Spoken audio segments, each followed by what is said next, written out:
Bak genç Fenerlilerle Beşiktaşlılar bak.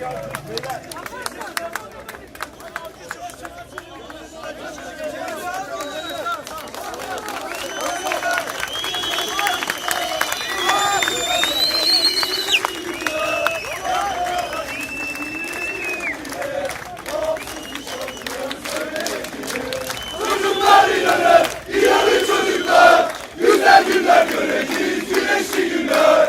Hep beraber çiftlikini devireceğiz. Bağımsızlık şarkıları söyleyeceğiz.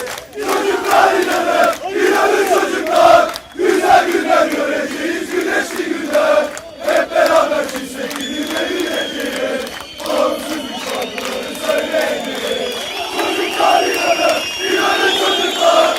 Güzel günler göreceğiz, güneşli günler. Hep beraber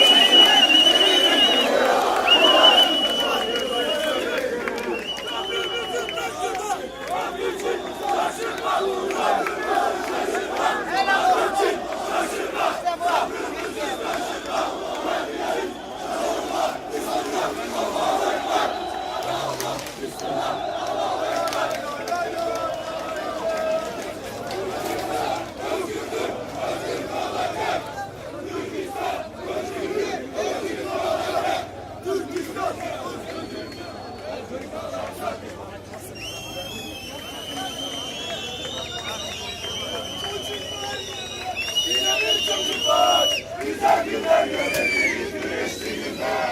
Hep beraber çiftlikini devireceğiz. Hadi biz Fenerlilerle beraber gidiyoruz. Bekle biraz. Gel.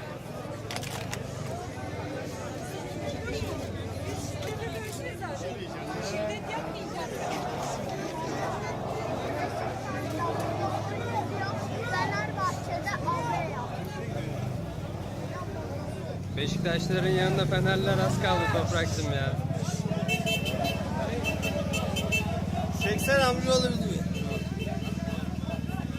Kardeşlerimle benim